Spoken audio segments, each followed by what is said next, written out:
Good evening, ladies and gentlemen, fellow Ghanaians, my brothers and sisters. Let me begin by wishing you all Merry Christmas and a prosperous New Year. I'm speaking to you, my countrymen and women, today because I'd like to address a few of the issues that have come up since December 7th, following the election. On the issue of how best to proceed for me as a candidate, and I believe for us as a nation. Increasingly, many of us who are attempting to understand how the Electoral Commission arrived at the results of this last election are being advised to forego the issue in the interest of peace. We're being reminded that Ghanaians are a peace-loving people, and Ghana, unlike many other nations on our dear continent of Africa, has not succumbed to war or been plagued with violence.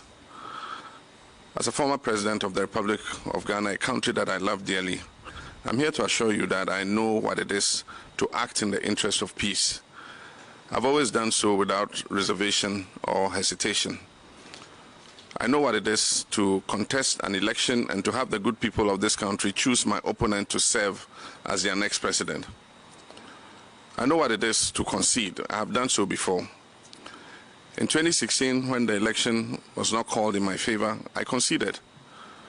I conceded in a congratulatory call to my opponent, and then not long after that, I conceded in a public address to the good people of Ghana.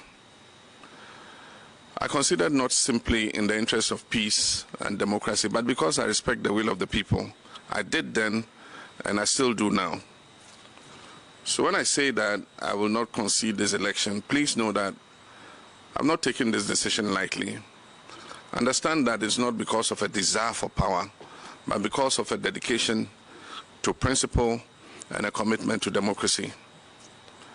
Based on the irregular and inconsistent results that were reported, I have reason to doubt that this election was not free, fair, or transparent. And without those fundamental pillars in place, how can any of us be sure that the results announced truly represent the will of the people?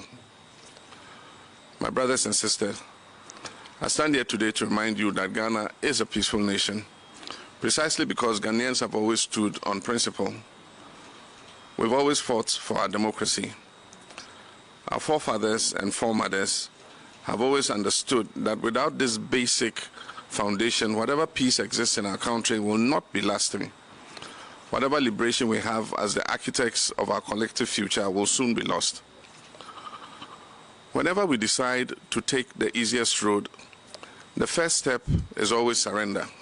And often the thing that we lose is the very thing that we value the most. The freedom that we enjoy today was not given on a silver platter. It came at a price. It came because our forefathers and mothers stood on principle. Our history books are filled with the names of individuals who refused to take the road that was the easiest or safest or probably the most convenient. They refused to surrender their ability to appeal for justice in a land where they are meant to have a voice and use it for the betterment of themselves and their children and future generations. All who fought for independence stood on principle to demand the sovereignty of this land that belongs to us, the people of Ghana. Indeed, Dr. Kwame Nkrumah once said, "Those who will judge us merely by the heights we have achieved will do well to remember the depths from which we started." There are many of you who are listening to me this evening who have spent your entire lives knowing only democracy. You know a Ghana in which every 4 years the citizens go to the ballot box to exercise their right to choose their leaders who they believe will serve their best interest. You know a Ghana in which the baton of power has been passed graciously and without incident from one party to another. A country with hundreds of radio stations and dozens of newspapers. A country where citizens can openly critique the performance of their elected officials. A country where they can protest peacefully and without fear of punishment. It is a Ghana that your mothers and fathers, your grandmothers and grandfathers wanted you to know. It is a Ghana that they dreamed of, and some even died trying to make that dream a reality. But also listening tonight are the many of you who remember a different Ghana. In that Ghana, most, if not all, of those political transitions and social liberties I just spoke of earlier did not exist. The airwaves were not filled with radio stations. There were not numerous newspapers. People held their peace because to complain about the people in power was to risk all manner of reprisals. In that Ghana, presidential terms were interrupted by coup d'etats and former heads of state were executed. There was Kalabule and Operation Feed Yourself, not to mention years of hunger, bushfires, drought, and one economic recovery program after another. Even the Ghana of the Komipreko demonstrations bear little resemblance to the Ghana of today. We've traveled quite far as a nation in such a short period of time. The road has not been easy, nor has it been absent of obstacles. And that is why our beloved nation Ghana is often referred to as the trailblazer on the African continent. With each achievement, we have grown stronger as a people and as a nation.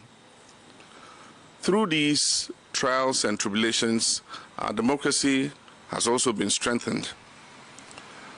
My brothers and sisters, in a democracy as strong as ours, peace and justice can, and in fact, they usually do coexist. And that is because in a democracy such as the one we have built in Ghana, it is the people who hold the power. Indeed, in 2012, when the election was called in my favor, my opponent challenged the results, as was his right, and he took the matter to court. 8 long months of an election petition, far from destroying our democracy, rather reinforced our commitment to it and affirmed the strength of our institutions, particularly the judiciary. It is only in governments where the people are powerless and at the mercy of those who hold office that peace, or at least what passes as peace, can exist without justice. Some people have asked me what I hope to gain by challenging the results of this election. Let me tell you, I want perhaps the very same thing that my opponent wanted when in 2012 he challenged the results of that election. I want the removal of doubt. I want for all of us to know that our elections should be free, fair, and safe, and that we do not have to settle for a process that leaves us confused and with more questions than answers. I want a Ghana where institutions of state can be held to account, where we can stand on principle and demand transparency without the risk of losing our lives. When people lose their lives, as 7 people have done in the course of our elections, we're moving backwards, not forward. We're unraveling the very fabric of our democracy. We're risking the loss of 3 decades worth of progress.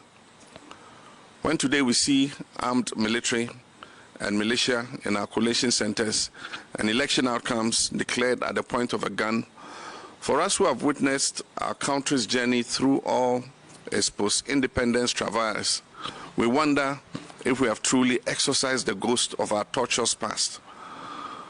We must continue to be a nation in which our young citizens have faith in our institutions, trust the rule of law, and rely on the presence of peace because there is justice.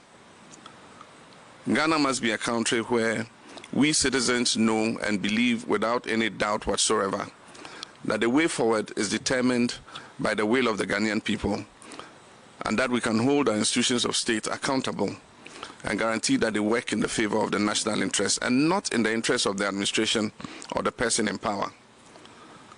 That is what I want. And this is why earlier today my lawyers filed a petition in the Supreme Court of Ghana challenging the declaration of the results of the December 7, 2020 presidential elections made by Mrs. Jean Mensah, the chairperson of the Electoral Commission. I've been compelled to do this because of her clear failure to act in accordance with our Constitution. I thank you for your kind attention. May your new year be one of good health and prosperity.